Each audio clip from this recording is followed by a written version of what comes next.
तो hello guys, welcome to my YouTube channel. Video अच्छी लगे तो लाइक करें एंड सब्सक्राइब करें और बेल आइकन पर सेलेक्ट करें। हर हर महादेव। उगना महादेव की सच्ची कहानी। भगवान भोलेनाथ की महिमा अपार है। उन्होंने अपने सच्चे भक्तों का हमेशा साथ दिया है। परंतु ये घटना सचमुच चकित करने वाली थी। जब भक्त की भक्ति से प्रसन्न होकर भोले बाबा उनके नौकर बनने को तैयार हो गए। कहा जाता है कि मैथिली के सर्वोपरि कवि विद्यापति जी भोले शंकर जी के बहुत बड़े भक्त थे।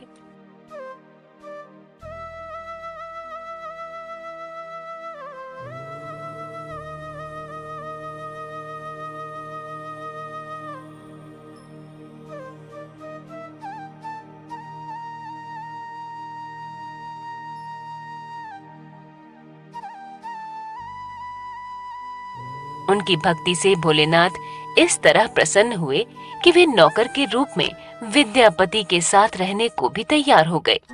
लोकमानस कथा के अनुसार भगवान शिव अपना भेष एक मूर्ख गवार के रूप में बदलकर अपना नाम उगना रख विद्यापति के पास आए।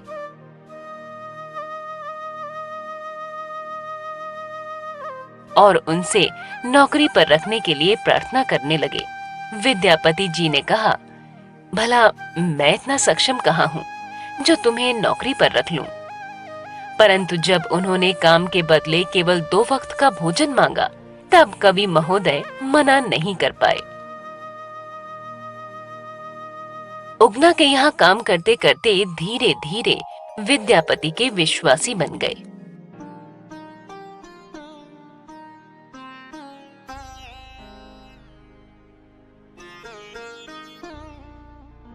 विद्यापति कहीं भी जाते वे उगना को अपने साथ ले जाते। उगना भी उनके साथ हाँ में हाँ मिलाता।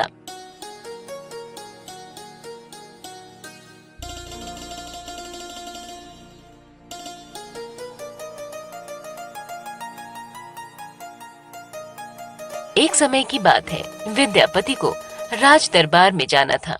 वे उगना के साथ चल पड़े। जेठ का महीना था। सूर्यदेव अपनी पराकाष्ठा पर थे। तीखी धूप से सारा बदन जला जा रहा था। साथ ही प्यास से गला भी सूखने लगा। रास्ते में कहीं पेड़ पौधे भी नहीं थे जिसकी छांव में वे थोड़ा विश्राम कर लेते। विद्यापति जी की प्यास धीरे धीरे बढ़ने लगी। आखिरकार जब उनसे रहा नहीं गया, तब वे उगना से बोल पड़े, उगना, मुझे बहुत जोर की प्यास लगी है। प्यास के मारे इतनी बुरी स्थिति हो गई है कि मैं अब थोड़ा भी नहीं चल पाऊंगा। मुझे कहीं से जल लाकर दे दो। इतना कहकर उसने अपने झोले से लोटा निकालकर उगना की तरफ बढ़ा दिया। उगना ने दूर दूर तक अपनी नजर दौड़ाई। कहीं भी कुआं, सरोवर या नदी दिखाई नहीं दी। तब भक्त के कष्ट को हरने के लिए उगना लोटा लेकर झाड़ियों के पीछे गए और अपने असली रूप में आ गए। अब उगना भोलेनाथ बन चुके थे। अपना असली रूप धारण करते ही उन्होंने अपनी जटा खोली और फिर जटा से गंगा जल निकालकर लोटा भरकर अपने मालिक की तरफ बढ़ चला। उन्होंने जल का लोटा आगे बढ़ाया। विद्यापति को देते हुए कहा, आसपास में कहीं भी जल नहीं मिला। मैं इसे बहुत दूर से लाया हूँ। विद्यापति प्यास से व्याकुल थे। उन्होंने सारा जल एक ही सांस में पी लिया। जल पीते ही उन्हें महसूस हुआ, ये तो कोई साधारण जल नहीं है। तब वे उगना से बोल पड़े, साधारण जल का स्वाद तो ऐसा नहीं होता है। ये जल नहीं, गंगा जल है। यहाँ जब दूर दूर तक कोई घर नहीं है, नदियां तालाब कुछ भी नहीं है, फिर तुमने ये जल कहाँ से प्राप्त किया? ऐसा जल तो केवल मात्र भोलेनाथ शिव के पास ही होता है। अचानक उन्हें लगा, कहीं उगना ही तो भोलेनाथ नहीं? ऐसा ख्याल आते ही वो उगना के चरण पकड़कर कहने लगे, यदि उगना के रूप में आप ही भोलेनाथ हैं, तो आज अपने भक्त को दर्शन अवश्य दें। भक्त के इस प्रेम से भाव विभोर होकर अंत में उगना ने विद्यापति जी को अपना शिव का रूप दिखाया और बोले, मैं तुम्हारे साथ ही रहूंगा, परंतु इस बात को गुप्त ही रखना। यदि तुमने किसी के सामने इस सच को प्रकट किया तो मैं चला जाऊंगा।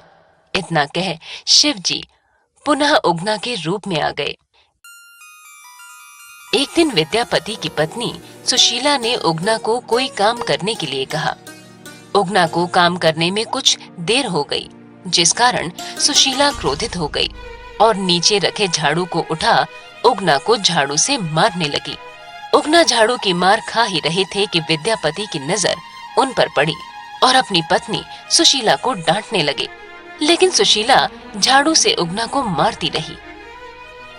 इस पर भाववेश में आकर विद्यापति सुशीला से बोले, अरे यो मूर्ख ना समझ नारी, जिसे तुम मार रही हो ये कोई साधारण आदमी नहीं है, ये तो साक्षात शिव जी हैं। उसके इतना कहते ही उगना वहीं पर अंतर ध्यान हो गए।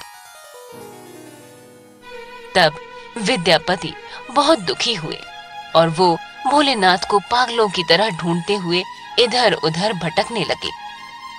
अपने भक्त का दुख आखिरकार भोलेनाथ से देखा नहीं गया और एक दिन वो विद्यापति के समक्ष प्रकट हो ही गए। भक्त ने हाथ जोड़कर पुनः साथ चलने का निवेदन किया। तब शिव जी ने कहा, तुम्हारी मनोकामना मैं अवश्य पूर्ण करूंगा। मैं अब हमेशा के लिए अपने आप को इसी गांव में लिंग रूप में स्थापित कर दूंगा। कहा जाता है कि जिस स्थान पर उगना ने अपना शिव रूप विद्यापति को दिखाया था, उसी जगह पर एक शिवलिंग प्रकट हुआ और आज वही स्थान बिहार के मधुबनी जिले में भवानीपुर के नाम से प्रसिद्ध हो चुका है। इसी स्थान पर उगना महादेव का विशाल मंदिर बना हुआ है।